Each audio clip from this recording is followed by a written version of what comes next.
ব্যক্তিরা বসে থাকে, শেখ হাসিনার আমলের মতো যদি এখন পর্যন্ত সব কিছু হয়, তাহলে আমাদের তো বিচারে আসলে প্রয়োজনই নাই। এই ধরনের 16 বছর ধরে আমরা যা দেখে আসছি, আমরা তো তাই পাবো। আমরা আর কোনো নাটকের মধ্যে পড়তে চাই না। আমাদের এই পর্যন্ত আমরা যারা জুনিয়র ফ্যামিলি আছি, আমাদের বাচ্চারা এখন স্কুলের গণ্ডি পার হয়নি, এটা আপনারা কিন্তু কেউ জানেন না। আমরা কিন্তু কোনো কিছু চাচ্ছি না, আমরা বিচার চাচ্ছি সঠিকভাবে। বাট আমাদের বাচ্চারা যারা স্কুলের গণ্ডি পার হয়নি, তারা এখন পর্যন্ত, সামনে তাদের কলেজ আছে, তাদের ইউনিভার্সিটি লাইফ আছে। আমার ছেলেকে আইএসএসবি থেকে বাদ দেওয়া হয়েছে, যেখানে তার ক্যাডেট কলেজ চ্যালেঞ্জ করেছে যে কেন আমার ছেলেকে বাদ দেওয়া হয়েছে। কোয়ালিফাইড ছেলেগুলোর মধ্যে আমার ছেলে একজন ছিল, এবং আমি তার নাম বলবো না, সেও একটা ভিকটিম। সেই ছেলে আমার ছেলেকে চ্যালেঞ্জ করে বলেছে যে তোর হতোই, তোর মা যদি মুখটা বন্ধ রাখতো, কেন কনক সরোয়ারের ইন্টারভিউয়ে তোর মা কথা বলতে গেল, যেখানে আমি কনক সরোয়ারের ইন্টারভিউতে কিছুই বলি নাই। তারপরে আমার বাসা থেকে কাগজপত্রগুলো চুরি হয়, এটাই হলো ফ্যাক্ট। এবং আমার বাসার নিচে 5টা লোক, হিন্দি ভাষায় কথা বলার লোক দাঁড়ানো ছিল। 9 সেপ্টেম্বর আমি ধরি, এবং ধরার পর আমি পরিষদে তাদেরকে পাঠাই। আমার আশপাশে রিক্সাওয়ালা এবং দারোয়ান মিলে প্রমাণ আছে। তারপরে আমাকে পরিষদ থেকে বলা হয় আমার মানসিক চিকিৎসা করানোর জন্য। আমি তো সিএমএইচ আল্লাহর রহমতে আলহামদুলিল্লাহ এখনও চিকিৎসা পাই, কিন্তু সেই দারোয়ানরা তো এখনও চিকিৎসা পান না, তাই না? তা আমার কথা হচ্ছে তাদের চিকিৎসা করা হোক, তারাও যখন আমার মতো হিন্দি ভাষা শুনতে পায়। আমি পিলখানায় আমাকে যে রুমটা থেকে ধরে নিয়ে যায়, আমি ছায়ানীরের একটা বাসা, ছায়ানীর নামক একটা বাসায় ছিলাম। কালার এক্সপার্ট, জর্জ স্যাপ এবং মাইল্ড অন হ্যান্ডস টেকনোলজি সমৃদ্ধ অরিক্স ক্রিস্টাল ওয়াশ আপনার লন্ড্রি এক্সপার্ট। সেই বাসাতে ধরে নিয়ে যাওয়ার সময় একজন সার্ভিং অফিসার ছিল, আমি তাকে পরে চিনতে পেরেছি, যেটা আমি এখন বলতে পারছি। তার নাম মেজর মোকারম। সে এখন মিরপুর ডিওএইচএসে শপিং কমপ্লেক্সে এভিনিউ গার্ডেন তার বিজনেস। সে বিজনেস করছে এত সুন্দরভাবে, আমরা সার্ভাইভ করতে পারি না। আমার পেনশন না আসলে আমি চলতে পারি না। ওগুলো আমি বলবো না। আমি 16 বছর ধরে যেখানে আমি প্রাইভেট জব করেছি, সেখানে সেই কোম্পানিকে বলে দেওয়া হয়েছে তাদের লাইসেন্স ক্যান্সেল করে দেওয়া হবে আমাকে যদি রাখা হয়। আমরা যারা একটু জুনিয়র লেভেলে আছি, আমাদের হাজব্যান্ডরা যারা একটু জুনিয়র লেভেলে ছিলেন, হ্যাঁ, এই ঘটনার পরপর আমাদের বিভিন্নভাবে যে অনুদান দেওয়া হয়েছে বা বিভিন্নভাবে আমাদেরকে সহায়তা করা হয়েছে, এই নিয়ে আপনাদের মধ্যে অনেক ধরনের একটা রিউমারি বলবো যে আছে, যে আমরা অনেক কিছু পেয়ে গেছি।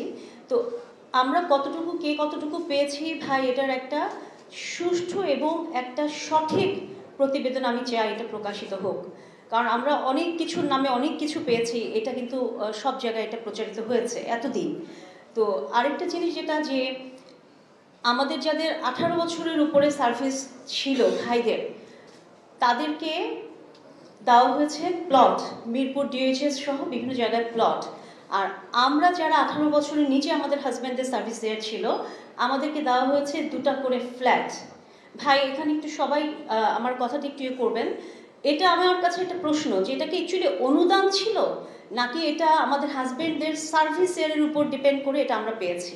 আমার যে ভুল না হয়ে থাকে, এই গভর্নমেন্টেরও সক্ষমতা বা আন্তরিকতার অভাব আছে। আমি শহীদ পরিবার সদস্য হিসাবে সেটাই মনে করি। কেননা এটা করতে তারা যথেষ্ট ডিলে করেছে, এমনকি একটা কমিটি করতে চেয়েছিল চাপে পড়ে, যেটা আমাদেরকে কষ্ট দিয়েছে। অগত্যা ঢাকা ইউনিভার্সিটির এক ছাত্র যে ভুল না হয়ে থাকে, কিছু ছাত্র যখন এককভাবে আন্দোলন শুরু করলো, যে কোনো মূল্যে এটাকে এই ফর্মে করা যাবে না, স্বাধীন তদন্ত কমিশন করতে হবে, নট কমিটি। আমার প্রশ্ন, কেন এই গভর্নমেন্ট কমিশন করতে চাচ্ছিলেন না? তার মানে কি তারা চাচ্ছেন না এরা বিচার পাক? বিচার তো অনেক পরের কথা। আমরা চাচ্ছি আগে স্বাধীনভাবে, নিরপেক্ষভাবে, এজ এ মুসলিম ইমানের সাথে সঠিক ঘটনাটা জাতির সামনে প্রকাশ করা হোক। সেটি যাতে করা না হয়, সেই জন্য কমিশন না করে কমিটি করা হচ্ছিল, যেখানে তার স্বাধীনতা থাকে না। তা আমরা আশা করব এই যে জাতীয় স্বাধীন তদন্ত কমিশন হয়েছে, এই স্বাধীন কথাটা, এবং যে কমিটির যে প্রধান, ওনার কথা আমি ইউটিউবে শুনেছি, খুব ভালো লেগেছে। আমরা যথেষ্ট আস্থাবান ওনার প্রতি এবং ওনার সদস্যদের প্রতি, যে ওনারা বিবেককে স্বাধীনভাবে কাজ করতে দিবেন এবং আসলে স্বাধীনভাবে কাজ করবেন। ওনাদের সক্ষমতার জন্য সর্বোচ্চ উনি ব্যয় করেন। যদিও এখানে আমাদের এই সার্বভৌমত্বের জন্য ইন্ডিয়া করেছে, এটা আমরা জানি। আমাদের কাছে যেসব তথ্য আছে তাতে ইন্ডিয়া সরাসরি জড়িত, এবং বর্তমান গভর্নমেন্টকেও এই ইন্ডিয়া কিছু করতে দিচ্ছে না, যাদের অনেকেই ইন্ডিয়ান গভর্নমেন্টের সঙ্গে সম্পৃক্ত মানসিকভাবে।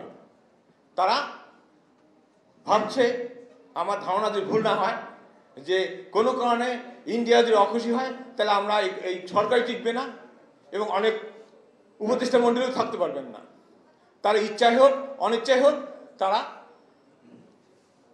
দেশের জন্য, জনগণের জন্য যেটা উচিত, যেটা সঠিক, সেটা করতে পারছেন না বলে আমার ধারণা। তা আমি আশা করব এটা একটা আন্তর্জাতিক বিষয়, এটা কোনো দেশীয় ব্যাপার না। শুধু 57 জন অফিসার শহীদ করা হয়েছে শুধু ডাল ভাত কর্মসূচি বা ছোটোখাটো কোনো ঘটনার জন্য নয়, এটা আমাদের স্বাধীনতাকে, সার্বভৌমত্বকে নষ্ট করার জন্য। সেটা তারা সক্ষম হয়েছিল প্রায়। এবার ছাত্রদের আন্দোলনের কারণে, অন্যদের সাধারণ জনগণের ইচ্ছায় এই রেজিমকে আমরা সরাতে পেরেছি, তাই আজকে কথা বলার সুযোগ পেয়েছি।